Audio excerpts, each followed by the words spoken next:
has taken over. Let's go. It's Ferrall. Coast to coast. Steaks, chicks, stacks. You and I are going to make a lot of money. It's Ferrall, coast to coast.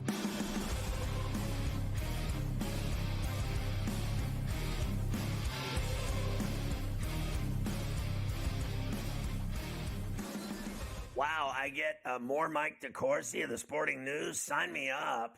You can catch him as well on Fox Sports and on Big Ten Network. He's everywhere. He's omnipresent. He is the one and only Pittsburgh Kid, Mike DeCourcy. And I want to start today with, and we're doing a double shot with Mike. God bless him. The Embiid benching. Now, we've seen Tatum sit. We've seen Kerr sit. Embiid. He had started the first game, and then he had started the 5 exhibitions. And then the game that Tatum didn't play, he started that game. And then you saw against Sudan, he didn't play at all. What did you think of all that? Well, what was interesting is after the game, there was a lot of discussion from Kerr about how that was matchup oriented, and that was why he chose to go in that direction. That kind of disappointed me, to be honest.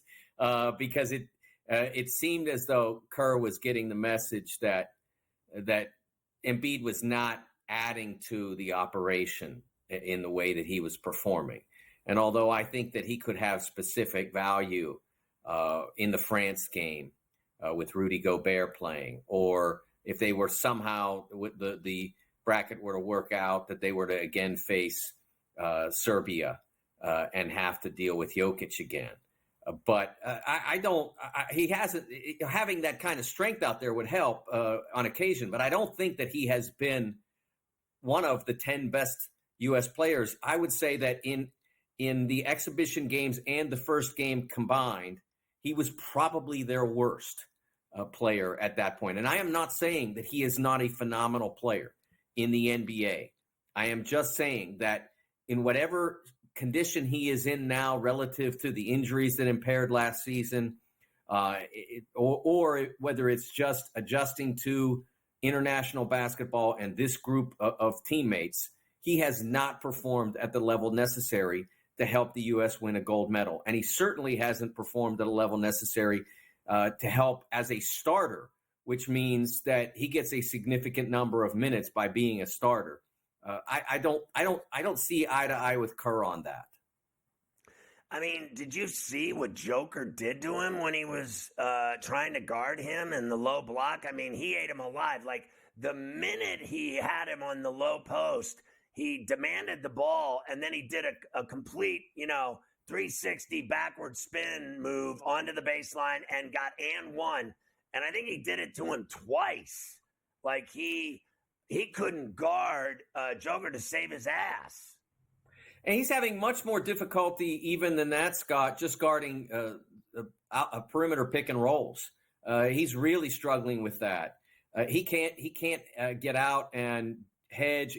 They have to play drop coverage with him out there, and he's not reading it well. I don't know that he has as good a handle on the FIBA players as he might in the NBA, where from a constant exposure, he's going to know what every player is as a shooter and whether that player warrants extra attention, or as a cutter and whether that player warrants extra attention.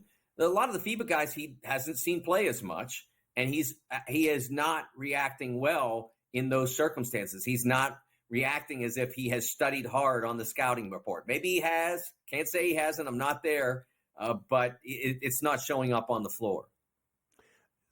What do you think of overall of the way they're playing and the way they're moving it and the way they're spreading it out? Like, we noticed when they played the Sudanese team that they obviously didn't cover. But Carver I had a prop on Curry and Ann Edwards to both go over 20. And neither one of them really, frankly, came close to 20. Obviously, Curry had a bad game. But I'm noticing that even on the best night, that Durant had the best game at 23 when he was 8 of 9 from the floor, and LeBron had a 21 piece, right? That it's hard for anyone on this team to go over 20 points, because it's like everyone's getting burned, and they're all getting a few buckets and a few looks and a few shots. And, guys aren't putting up those kind of numbers at all. What do you think of the team as a whole and the way they're spreading the peanut butter around? Well, some of that is a lot of it up until yesterday was minutes driven. A lot of different players getting minutes because it was the exhibition portion of the schedule. And then, of course, a lot of players got minutes against Serbia because they dominated that game. But I think a lot of what needs to happen for this team happened against South Sudan on Wednesday. And that is the ball moved. Really, for the first time in the 7 games these guys have played publicly together, the ball moved a lot. And it didn't require Tyrese Halliburton's presence for it to move. Halliburton was the only ball mover on this team before he got benched inexplicably. And yesterday, we saw them actually start to engage with one another at a high level. And 7 games in with 4 games still to play, I think that's a good sign. The Saturday Puerto Rico game will not be important. They'll probably win. It really doesn't matter that much if they do. Then the knockout games start with the quarterfinals, and that's when it'll really matter. And if they pass the ball as well in those games as they did on Wednesday, I think they have a great chance to win. Because every time you pass the ball on this team, you're passing it to someone who can put it in the goal. Every player on that team is capable of scoring 35, 40 points in an NBA game. But that's not what you want. What you want is every shot you take to be the highest quality possible shot, because then you're having the highest quality possible shot taken by an elite player, a player who is likely to put it in the goal. And when you do that, what do opposing defenses do? What is the answer for that? Hope, really. Hope that Anthony Edwards misses, or hope that Steph Curry has a 1-9 like he did yesterday. That's all you have. So the ball moves and they win. And yesterday was a good step in that direction. I thought, to be honest, when White got that gig and they brought him on the team after they sent Kawhi home, people didn't like that move. They all thought it should have been Jaylen Brown. But I got to be honest with you, he can really defend, and he's knocking down the shots that he has to when he has the look. He takes it and makes it. I thought what do you have, like 3 steals in that game against Sudan? I thought he looked fantastic defensively. No one's mocking that decision now when they chose White. Yeah, I didn't have a problem with the decision. I understood it because at the time there was a likelihood that whoever stepped into that position was not going to get much run. And Derek is the kind of player who does not have a great ego, and he would probably have accepted it if that's what had been the judgment. But he didn't accept it in practice. He went out and did Derek White things. And when he got his chance to play in games, he did Derek White things. And against South Sudan, he threw in a whole boatload of Derek White things with deflections, with steals, with blocks. He was a constant nuisance defensively. They started out with Devin Booker guarding Carlik Jones, who had hit them for a triple-double in the 1-point exhibition win, the stunning game that they played in exhibition. And Devin Booker did a great job setting the tone in that game. But what was almost unfair to poor Carlik was then White came in, and it was over. I mean, he wound up managing 18 points because he shot 19 times. But it was really almost unfair to Carlik. Respectfully, I got about 30 seconds here. I think Holiday's another one. They play such great defense. That's why I'm putting them in the lineup. Yeah, absolutely. The defense really helps. I still, if Halliburton doesn't need to be out there, if the ball moves like it did yesterday, but if it stops, he's got to be out there. He was even hitting a couple threes. Like they've all had, I think decent looks, and they've knocked down a few shots. Holiday's knocked down, Booker's knocked down, White's knocked down. I don't have a problem with the way any of those guys are playing at all. I was stunned to see Curry struggle as much as he did against Sudan.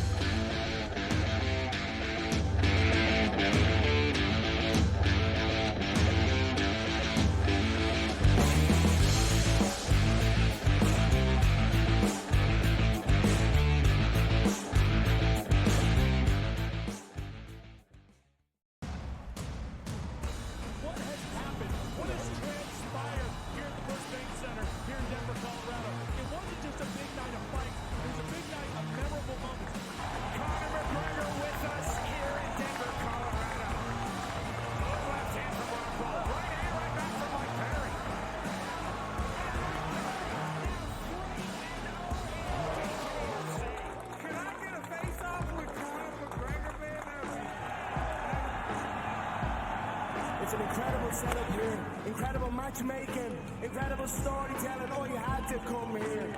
All these fighters that step in here are warriors, and all have my respect. And I'm into this game, yeah. We'll be into this, yeah. And we are live here in the Maverick Center here in Salt Lake City. What a night it is going to be.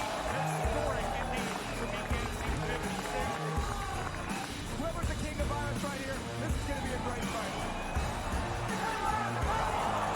Early on the target.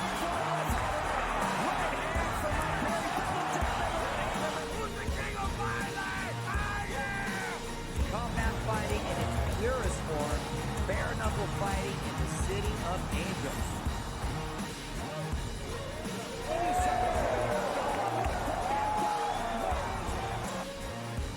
We've got the biggest announcement in the BKFC history we're about to make, so let's make that announcement. What's up, Knucklemania? The notorious Conor McGregor here. Ladies and gentlemen, the huge announcement that I have for you today. Conor McGregor, myself, and McGregor Sports and Entertainment is now an owner of Bare Knuckle Fighting Championship. Welcome to the big leagues. David Feldman, baby, we did it. He's now an owner of BKFC with us, and we're going to take this motherfucking thing all the way to the top now.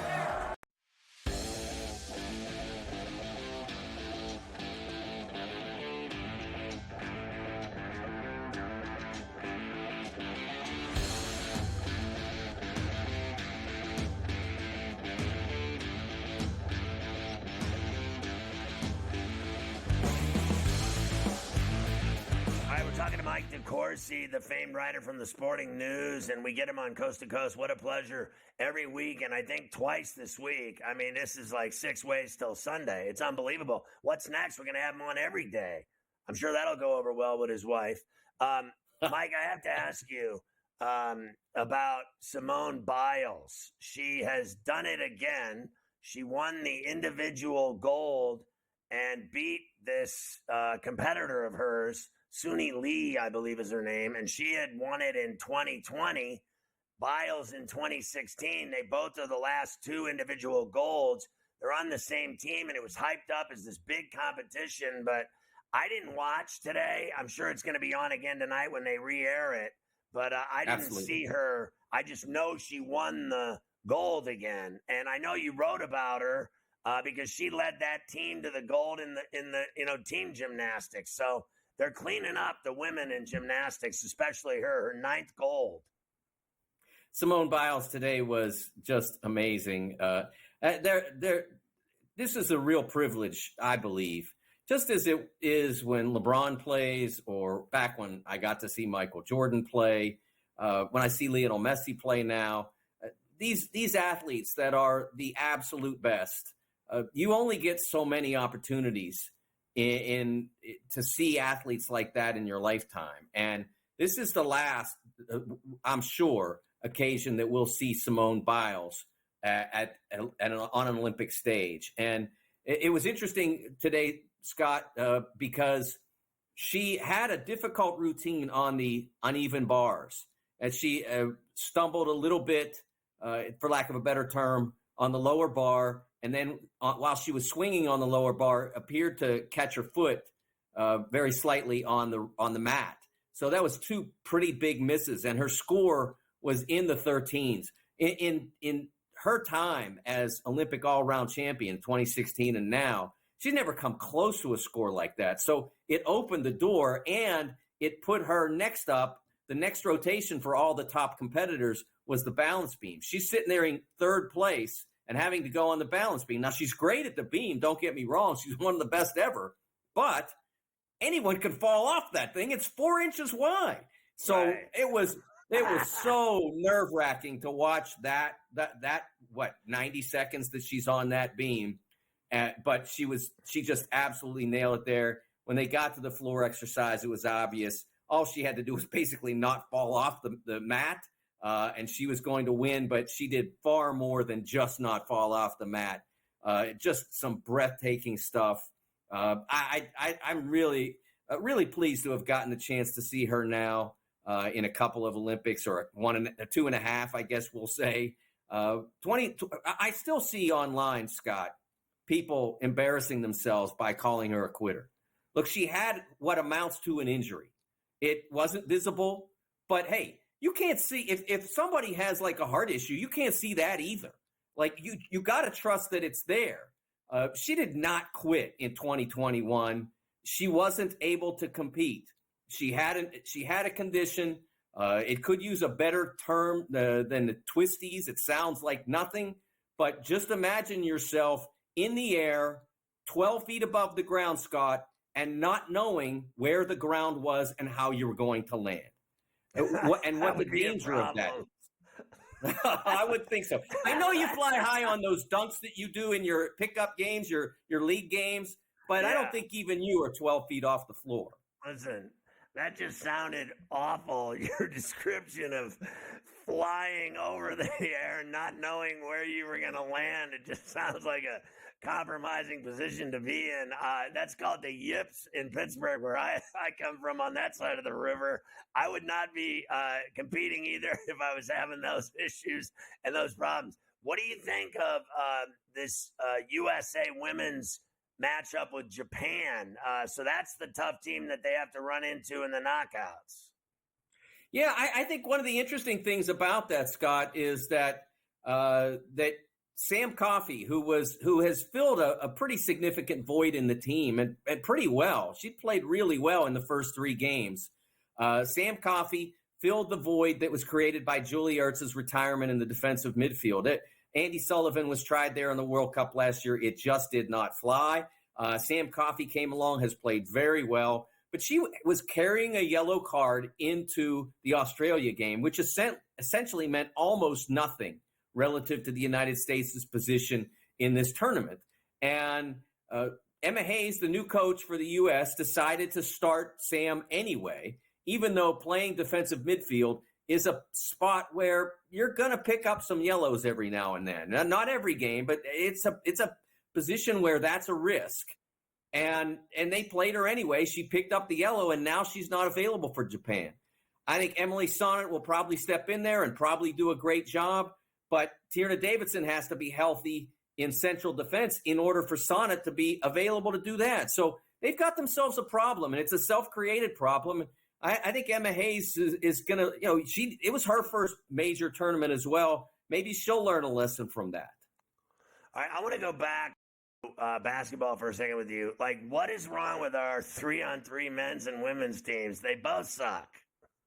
Wow, I will tell you, I watched the women's team today. I think they had at my last count, 10 turnovers in what I believe is a 10-minute game in 3x3. That was abysmal. The performance was just, and if they played half well and just 5 turnovers, they win the game against a team that was undefeated. It was really poor. And I don't think they selected the men. I don't think they selected the best men's team possible. That group is not strong enough. Jimmer Fredette belongs out there. Kareem Maddox playing fine. I don't think Canyon Barry has his best fastball any longer. And the 4th player, whose name I forget, is lucky I forget his name because he is not good enough to be in the Olympics. Listen, I saw him yelling at Van Lit today, and I thought the big center that they have, the girls, she was complaining the whole game. She was screaming at the ref. She wasn't in the right frame of mind to play basketball. She was worried about calls and was screaming at the ref the whole game, and she was getting used inside. I mean, Australia was getting to the layups like nobody's business. I think both of our 3-on-3 teams stink. Mike, great stuff. Thank you.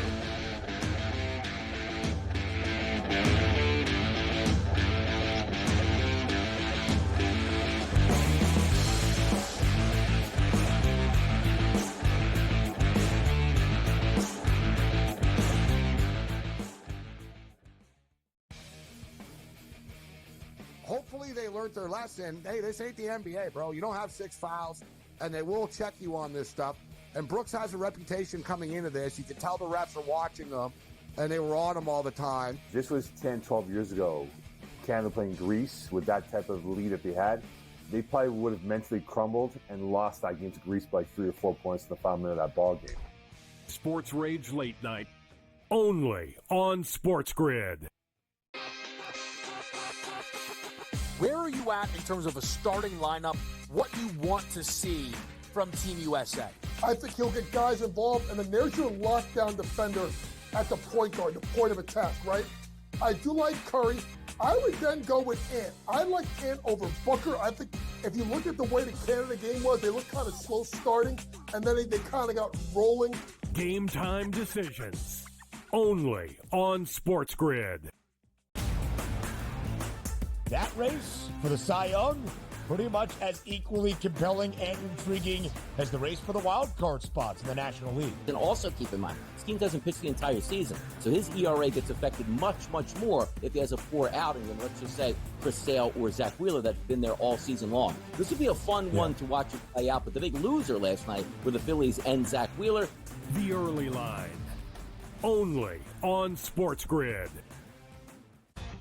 However many units are on the line, however many people, however many cocktails, like it's a perfect scorecard. And someone questioned him on one hole. He's like, well, one thing I never get wrong is the scorecard. And then we're on like 13 and he's added up and he's like, this is wrong. I looked back from number 13 and I'm like, I'm missing $140 somewhere. I don't know where I'm missing it. And I'm looking back and I'm like, no, yeah, it doesn't match up on 11. And I got to track it back to like number 7. Only on SportsGrid.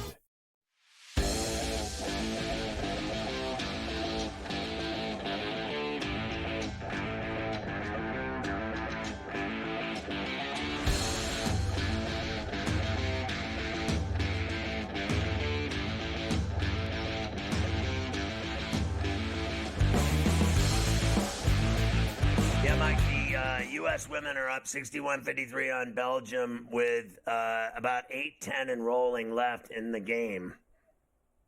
There you go. So they're going to they're not going to cover.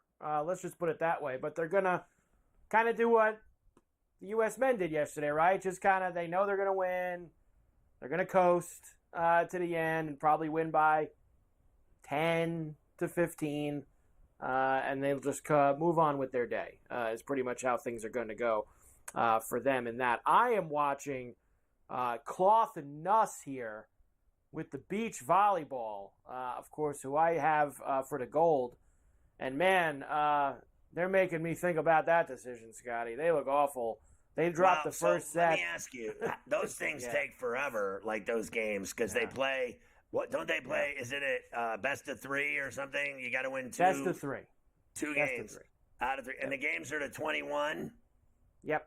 Something like that. Games are 21. And then best of 3. They take a while, so I can still watch the end of this basketball game. Oh, and definitely. Still catch the second and third set of that beach volleyball. They just started the second set, and obviously now. United States is hoping there's a third set because they lost the first set. So hopefully there'll be a third set. They have to win the second set. They got to win the second set to keep things going here against this team from China that they're facing right now. And, of course, the men's 3-on-3, Jimmer back out there in about 25 minutes as they'll play the last game of the night on the 3-on-3 court to get things cooking. All right, let me give you these last couple things. And then we'll do the lion's share, and then we'll do tonight's games. We have a lot to accomplish. Here's the rest of the futures updated for you going in. Ohtani also, we gave you Judge at minus 1,000. Ohtani right now, Scotty, there is he, minus 900 for him for the MVP award at this point. So Ohtani with a sizable lead, too. Yeah. I love Bryce Harper, as you know. I like watching him play baseball and everything. But, you know, the slump he's been in lately, right? Like, he's like, what is he? I mean, it's unbelievable. He was, 1 for 25? Is that about right where he was? He's really having his problems right now. And Ohtani never has these problems. Like, I mean, in reality, he doesn't, right? So that's why it's as far as it is. I mean, look at those odds. It's already a done deal. It's a done deal. Meanwhile, you want me to vote for a guy that's been in a slump for a month? I mean, honestly, like, you know. I have seen some people start to bang the table for Francisco Lindor, who I think was probably like on June 1st, like 150 to 1, and now is 10 to 1 with how the Mets have played. and has got himself back in. And I respect that. I think Lindor, Scotty, has been very good for the Mets over the last 6 weeks, but probably not going to be enough in the last 2 months to overtake Ohtani, barring injury or things like that.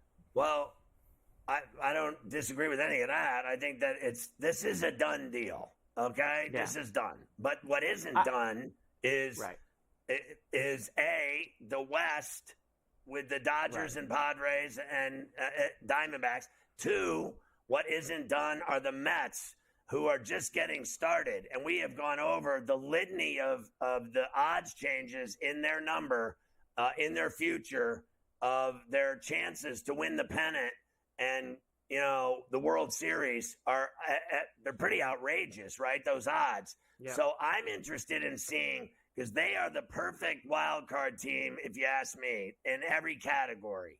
I mean, they don't have Senga, but they've had, Quintana, they've had all these guys doing the job pitching, and their defense is great on the left side. Their hitting is, I think, stacked with guys that can hit for average. That, nowadays you see guys hitting 210 and they get paid $20 million, but the Mets actually have guys that can hit, that can rake. And Lindor, I think, is the leader of the pack. I think he's the most consistent hitter on that Mets team in that lineup, without question. No doubt about that. Now, the Cy Youngs are a different conversation altogether, Scotty. In fact, I'll hold these maybe after we get the Taters in quickly. I'll circle back and give you the Cy Young for both the AL and the NL, because those races are close.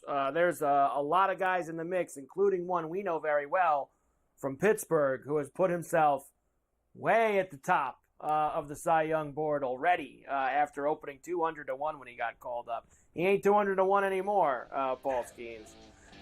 That's because he's such a badass.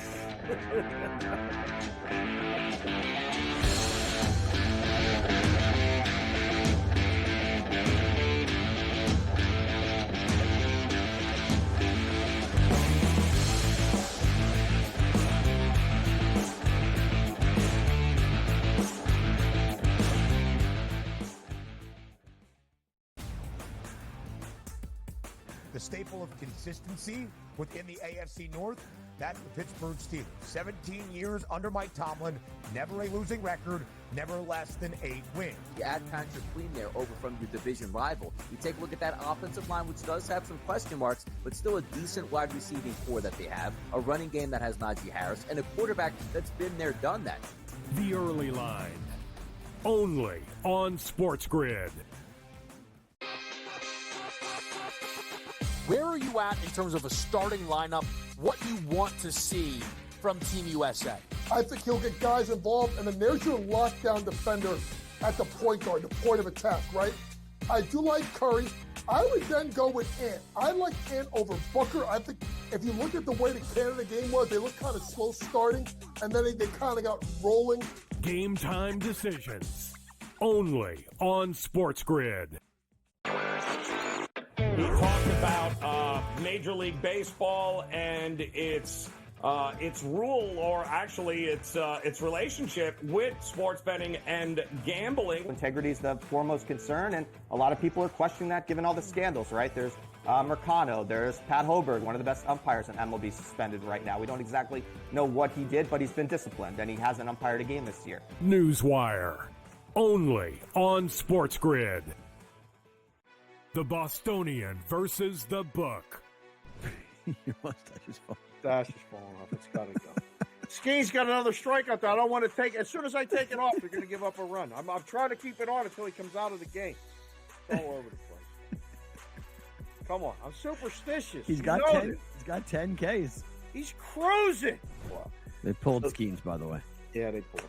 Yeah. Okay. Yeah. The Bostonian versus the Book. The brighter the lights, the bigger the stakes. Hunt or be hunted. Know your prey. This is a whole new jungle. This is The Lion's Share. Brought to you by BetMGM. All right, you know what you got to do? You got to play this BetMGM free-to-play swing for the fences game. It's incredible. You play as the batter and pick an area of the strike zone. You get a single, double, triple, homer, or a flyout, and you're going to get rewarded. It's unbelievable. It's free-to-play, like I said. You just have to be a BetMGM Sportsbook account holder, and then you can play and get a chance at these rewards. What kind of rewards? How about parlay boost tokens, odds boost tokens, single game parlay boost tokens, bonus spins in eligible casino states, and even bonus bets they're doling out to you.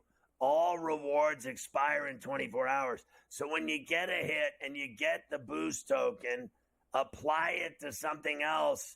Within a day, you get 24 hours. Within a day, your next bet, just apply it to that and tag the boost token onto the other end of it. And you're golden, right, Carver? You do it all the time. Got a single this morning, back in the mix. I'm going to try to use it. I got a parlay boost token, and we'll run a couple of these home runs we're about to do together tonight with our Swing for the Fences award and have ourselves a little fun. It is pouring, by the way, before I get to the taters, now in Paris for this Cloth and Nuss beach volleyball game. The rain is coming down on them as they're up 11-8 in the second set. Do they play need to through win the rain? this.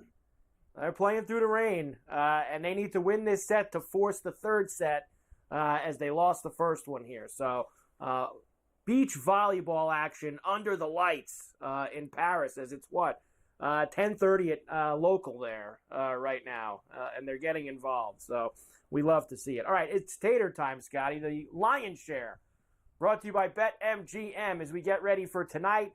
We got banged around a little last night, but that's okay, Scotty, because what happens when we get banged around? We come right back at it, and we go to some of, as Joe Lisi would always like to say, the bell cows, the guys who have been there for us a lot. We like to get back on the horse with some guys who have been very good to us recently, and we're going to do that on the lion's share here today. We'll start with the Orioles and the Guardians in Cleveland, and we're going to go after Ben Lively tonight, who has given up 16 home runs this year, and left-handed hitters hit him very well. So we're going to go with Anthony Santander, who has been outstanding. 31 homers this year for Santander. A lot of them from the left-hand side, plus 340 for him tonight to kick us off with the O's and the Guardians. Listen, I can't argue with it. He's made us money. He's rang the bell. He's a badass. Hits a lot of home runs, so I like the price too. So let's go for it with Santander. Let's go for it indeed. Next, the Royals are in Detroit against the Tigers, and this Montero is going for the Tigers, Scotty. Now, he has not had a great start here this year for them. He's got a 6.3 ERA, and he's allowed 10 taters in just 36 innings pitched. So we'll go with the big bats for the Royals, including the guys who have been there for us, and Salvi Perez fits that bill more than anybody else. Plus 300 for Salvi tonight. I think that you can get Bobby Witt involved. I know we love my boy Pasquantino, and he's hitting from the left side against Montero, so maybe him. But for the lion's share, we'll go with Salvi because he's been so good to us. Yeah, I think that Montero's the Argentinian kid that's pitching. I could be wrong. But look, I won't even go. I love Salvi. He's constantly hitting home runs for us and cashing tickets, so I'm all in on that.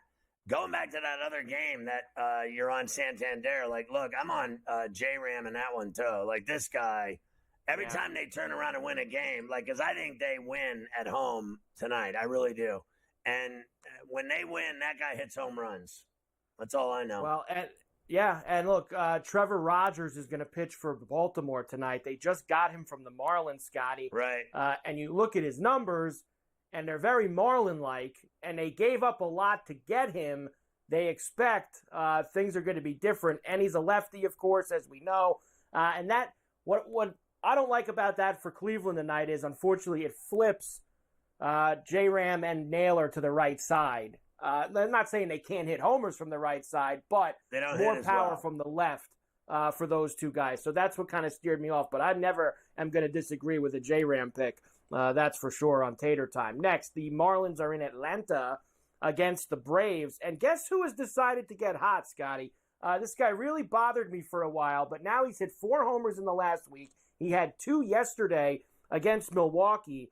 and that is Matt Olson. Plus 425 for him tonight. You've got Max Meyer going for the Fish, who's given up 3 homers in limited 21 innings of work this year. Olson is 0 for 3 from him in his career. I'm not so worried about that. We'll take the big left-handed bat in Atlanta tonight at plus 425. You know, he's been hitting home runs, so I think it's a consistent pick in concert with how he's been hitting lately. Another guy I would put a bet on tonight is Soler.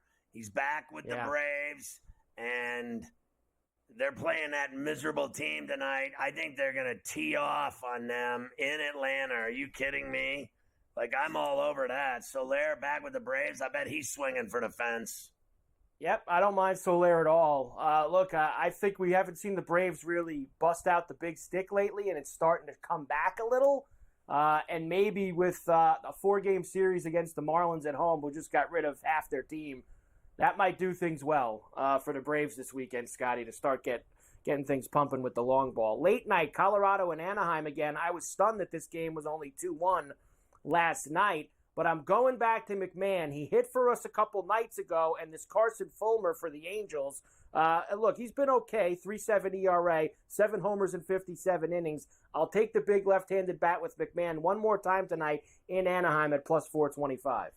Well, he cashed for you on Friday night, right? And who did you go with on the Rockies last night, and it didn't happen? Yeah, we had McMahon Tuesday night in Anaheim, and he hit. Last night we went with Toglia. So, look, I mean, with my luck, Toglia will hit tonight. I'll probably play him small because I like to do that with guys that don't hit. But I like the McMahon pick because he's the one that cashes tickets for us. This guy keeps hitting home runs when you bet on him, and I don't even know Toglia, Tog this, you know. I don't know what. I have no idea who that dude is. He's been good this month. He had 9 homers in the month of July. He played very well. He's still not the guy I fear, even though McMahon's our guy tonight. McMahon's our guy tonight. We're going with him in Anaheim. Last game, Cardinals and the Cubs. Limited slate tonight, but I actually like 2 in this one because despite the fact that it's Sonny Gray and Imanaga tonight, Scotty, I think we'll get runs between the Cardinals and the Cubbies. And we'll start with Ian Happ. Now, he hit one last night that really hasn't landed yet in Cincinnati. Dead center field, and he has hit Sonny Gray fairly well in his career. Got a couple of hits and a homer off of him. So I'm going to take Happ tonight at $4 bills, Scotty, against Sonny Gray. Yeah, listen, I'm a little bit leery here with these 2 pitchers pitching at Wrigley. I see that a lot of the money's on the over. I'm not on that over. I think Imanaga's unbelievable, and Gray is their best pitcher. These are 2 of the best pitchers on these teams going at it. And I think Imanaga's last start was against someone really good, and he beat him. I can't remember exactly what his last start was. I guarantee if you look it up, it was a big name. It was Imanaga. I forget who they were playing, but it was his very last start 5 days ago. Who was it? Royals. He beat the Royals. Pitched it to against Lugo. He pitched it to the 6th inning. He pitched 7 innings against Arizona the time before that. So he's had a couple of decent starts in a row. My last one, I will go after him, though. Hey, game doesn't have to go over for me to get a couple of these homers. Right. Pham has mashed. Like, he's hitting the ball hard since he went over to the Cardinals the last 2 days. Against the lefty Imanaga as well, plus 425. I'll take a shot. He puts one in the bucket out there and left at Wrigley. I wouldn't be surprised at all. He's just happy he got out of prison and he's playing for the Cardinals now. That is exactly what he's happy about. Santander, Salvi, Olson, McMahon, Happ, and Pham. Tater time. Lion's Share brought to you by BetMGM. Let's go.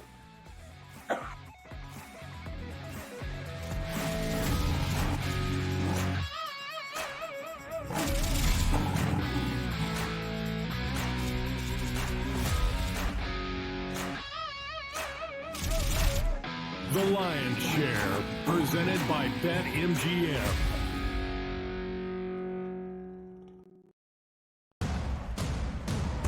What has happened? What has transpired here at the First Bank Center here in Denver, Colorado? It wasn't just a big night of fights. It was a big night of memorable moments. Conor McGregor with us here in Denver, Colorado. Left hand from Ron Paul. Right hand, right back from Mike Perry.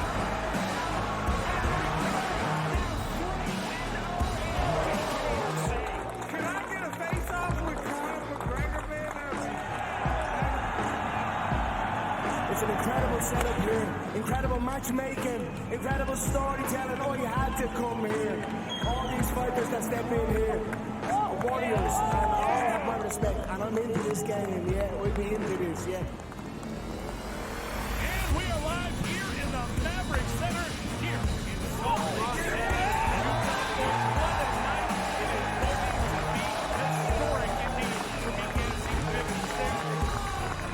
Whoever's the king of violence right here, this is going to be a great fight. Early on the tower, right hand from my great double jab. Who's the king of violence? I am! Combat fighting in its purest form, bare knuckle fighting in the city of angels.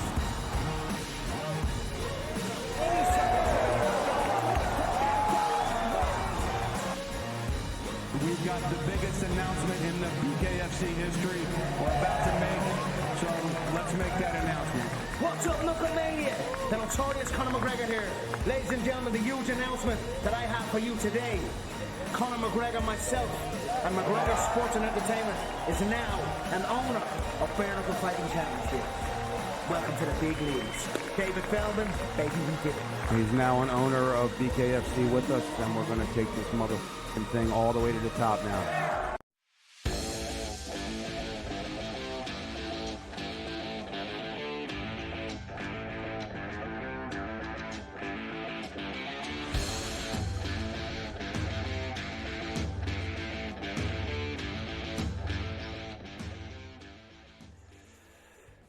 All right, where are we picking it up here with baseball, Carver High? I know there's a lot of stuff we're going through here. I did just want to give you the Cy Young stuff before I give you the numbers for tonight's games, because these are, unlike the MVPs, very much in doubt with 8 weeks to go in the season. On the AL side, Skubal is minus 145. Burns is even money, so very tight there. But Lugo's 14-1, and then it gets a little deeper. Castillo, Kirby, all the Seattle guys. Logan Gilbert Grape. So 3 Seattle guys in that 40 to 50 range. A very open race, I'd say, with 8 weeks left. So I don't think they vote like this, but the reality is that, you know, one guy is dominant on a loser and one guy is dominant on a winner. I think Burns is pitching as well as Skubal every 5 days. And that team's going to the playoffs. Skubal's pitching every 5 days, and, you know, they're lucky if they win his games because they stink, right? They're not anything to worry about. They're not going to the postseason. But they don't vote that way. I mean, the bottom line is they flat out vote on stats. This isn't about if your team's in first place, the Cy Young, right? It's not about dominating on a winner or a loser. So I think Burns is pitching as well as Skubal, but I think the numbers don't lie about Skubal that they're going to give him the Cy Young. I think Burns is pitching better than Skubal because his team's going to the postseason and he's carrying him on his back while the rest of their pitching has been really fair to Midland. Burns has been great. Skubal's great every 5 days, but the Tigers suck so bad, who cares? Who cares if he pitches every 5 days? The difference is like watching Skeens. He's pitching and winning, and the Pirates are exciting, and they're 2 out of a wild card in this big National League wild card chase. You look at Skubal, I mean, what are the Tigers, 90 games out? Like, honestly, like, they're finished. You're right about that. And speaking of Skeens, here it is. Skeens plus 150 now for the NL Cy Young. Sales plus 120. Wheeler's plus 325. Cease has moved up to 22-1. Everyone else 35 or longer. Remember, I know we do this all the time. When Skeens got called up, 200-1, and he has continued to move himself all the way up the board on the NL Cy Young. I'm biased. Okay, first let me say Zach Wheeler the other night got so lit up by the Yankees. Yes. That there's no way, in my view, that he can recover from that and win a Cy Young. I mean, like, here we are at the end of July. That was when he made his start, 3 nights ago, whatever it was. And he got tattooed. So, yes. I mean, I've never seen Zach Wheeler get lit up like that before, ever. So I saw a huge, kink in the armor. I mean, the guy literally, right? Like I thought he looked bad, and I didn't think Nola looked any better. So let me just say this: I think Dylan Cease is pitching great. He had the no-hitter, then he pitched great against the Dodgers. I think he's viable. I put him ahead of Zach Wheeler for sure right now, and the Padres are on their way. Now, look, I think Wheeler's going to be huge for the Phillies in the postseason. But that's neither here nor there. They don't do this voting based on where you are in the standings. But I'll say this, as far as being biased, it's Skeens for me. I think Sale is unbelievable, but it has nothing to do with where you are in your standings or anything else. He's been dominant. I won't deny that. But what Skeens has done is he's turned baseball on its ear.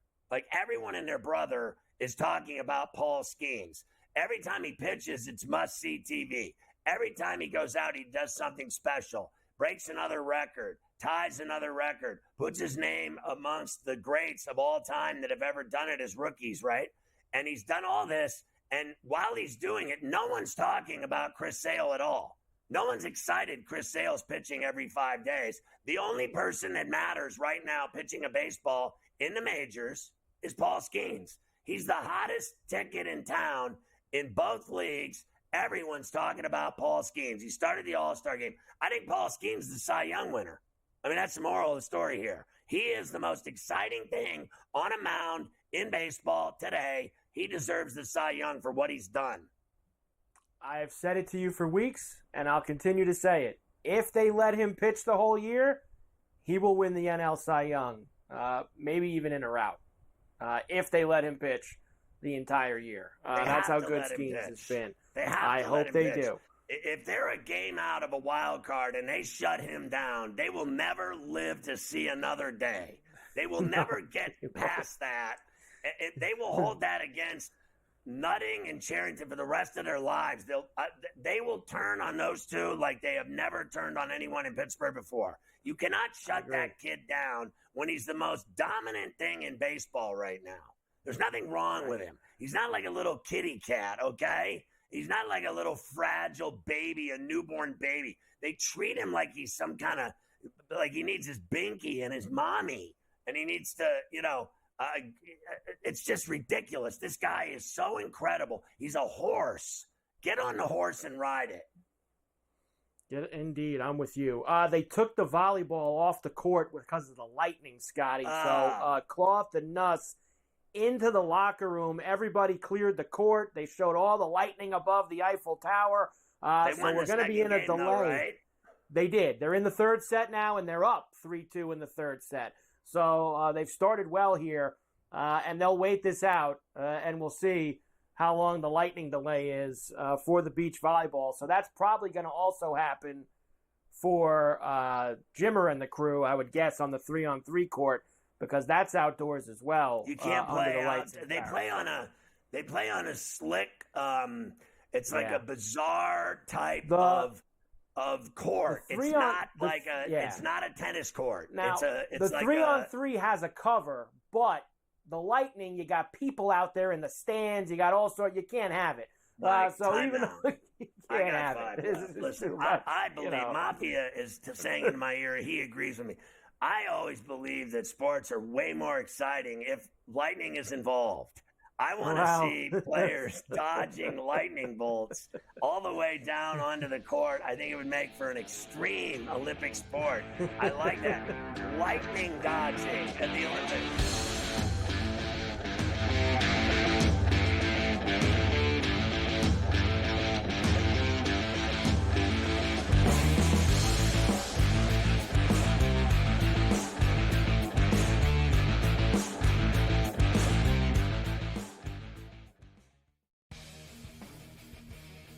Hopefully they learned their lesson. Hey, this ain't the NBA, bro. You don't have 6 fouls, and they will check you on this stuff. And Brooks has a reputation coming into this. You can tell the refs are watching them, and they were on him all the time. This was 10, 12 years ago. Canada playing Greece with that type of lead that they had. They probably would have mentally crumbled and lost that game to Greece by 3 or 4 points in the final minute of that ball game. Sports Rage Late Night, only on SportsGrid. at, in terms of a starting lineup, what you want to see from Team USA? I think he'll get guys involved, and then there's your lockdown defender at the point guard, the point of attack, right? I do like Curry. I would then go with Ant. I like Ant over Booker. I think if you look at the way the Canada game was, they looked kind of slow starting, and then they kind of got rolling. Game time decisions. Only on SportsGrid. That race for the Cy Young, pretty much as equally compelling and intriguing as the race for the wild card spots in the National League. And also keep in mind, this team doesn't pitch the entire season, so his ERA gets affected much, much more if he has a poor outing than, let's just say, Chris Sale or Zach Wheeler that's been there all season long. This would be a fun one to watch it play out, but the big loser last night were the Phillies and Zach Wheeler. The early line. Only on SportsGrid. However many units are on the line, however many people, however many cocktails, like it's a perfect scorecard. And someone questioned him on one hole. He's like, well, one thing I never get wrong is the scorecard. And then we're on like 13 and he's adding up and he's like, this is wrong. I looked back from number 13 and I'm like, I'm missing $140 somewhere. I don't know where I'm missing it. And I'm looking back and I'm like, no, yeah, it doesn't match up on 11. And I got to track it back to like number 7. Only on SportsGrid.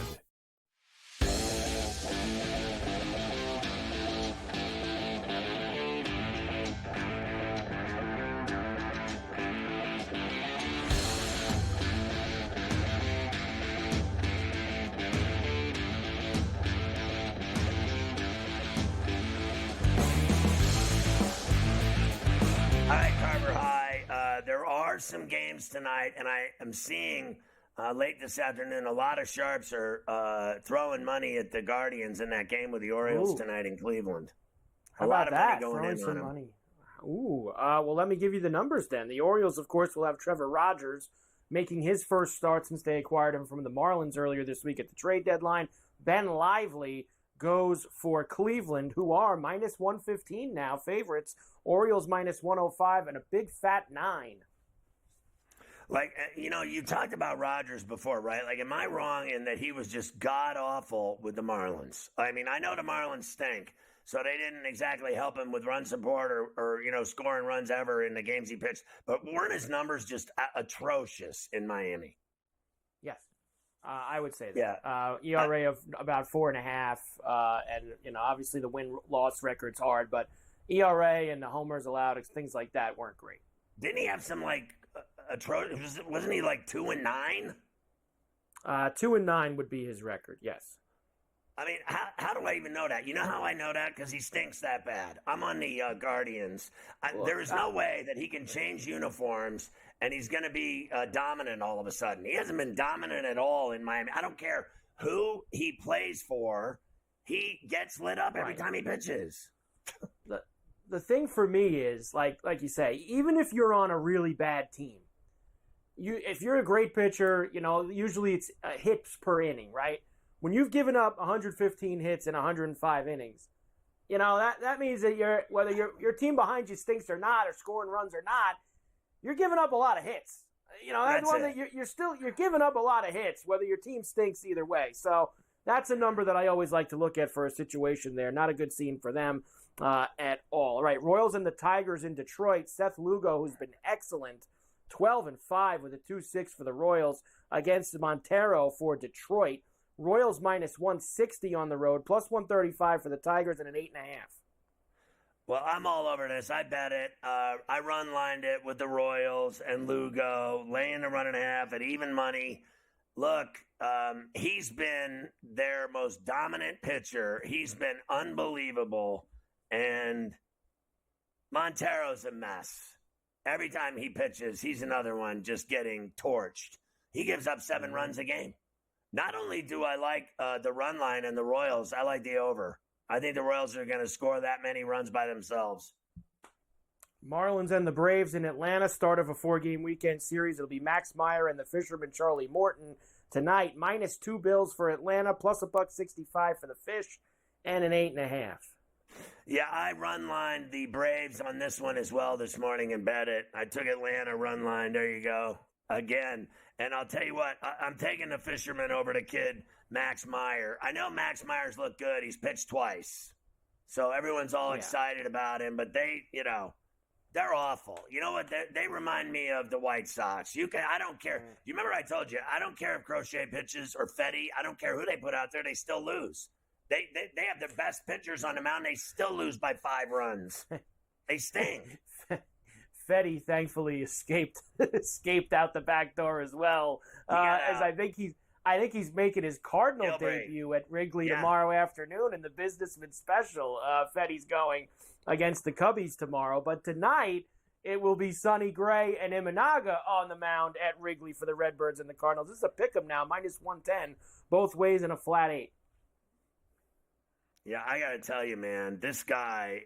Look, I already talked about this pitching matchup. It's as good as it gets. This is the best game in baseball tonight. That's all there is to it. Sonny Gray against Imanaga, and I think Imanaga shuts down the Cardinals tonight at Wrigley, and the Cubs win the game. I seen him. He just did it. He beat Lugo. I'm telling you, he's good enough to beat anybody. I don't think it's too juicy either, that price. What are you putting it up at? I saw it at -$120. I now have -110 both ways. I got pick'em right now. On Imanaga pick'em. I have nothing to lose here. So, and finally, Rockies and the Angels. Ryan Feltner and Carson Fulmer tonight. -120 now for the Angels. Even money for the Rockies and a flat 9. I mean, these two pitchers should be lovers. They're so awful. They are both so awful. They should be, honestly, married. They should marry him, these two. They both give up so many runs. It's not even – one of them's 1-10. The other one's 0-2. Give me the Angels at home. I wouldn't bet it if you paid me. There you go. Your night in baseball. When we come back to start the final hour, the NFL is back tonight. The opening preseason game. The Hall of Fame game in Canada.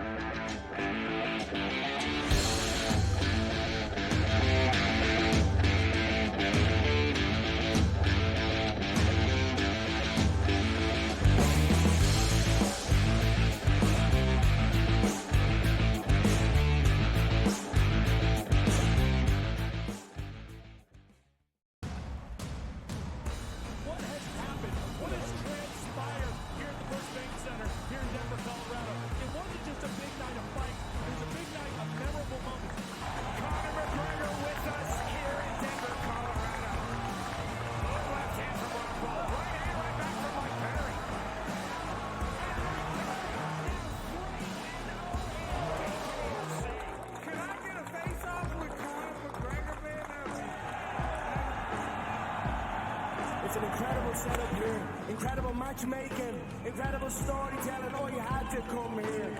All these fighters that step in here are warriors, and I have my respect. And I'm into this game, yeah. We'll be into this, yeah.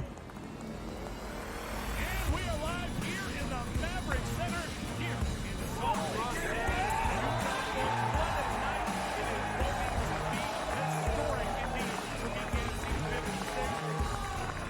Whoever's the king of violence right here, this is going to be a great fight. Early on the top. Who's the king of violence?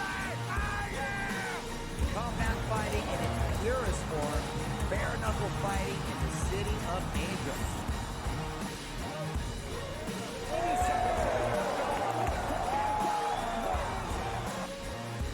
We've got the biggest announcement in the BKFC history we're about to make, so let's make that announcement. What's up, Knucklemania? The notorious Conor McGregor here. Ladies and gentlemen, the huge announcement that I have for you today. Conor McGregor, myself, and McGregor Sports and Entertainment is now an owner of Bare Knuckle Fighting Championship. Welcome to the big leagues. David Feldman, baby, we did it. He's now an owner of BKFC with us, and we're going to take this motherfucking thing all the way to the top now.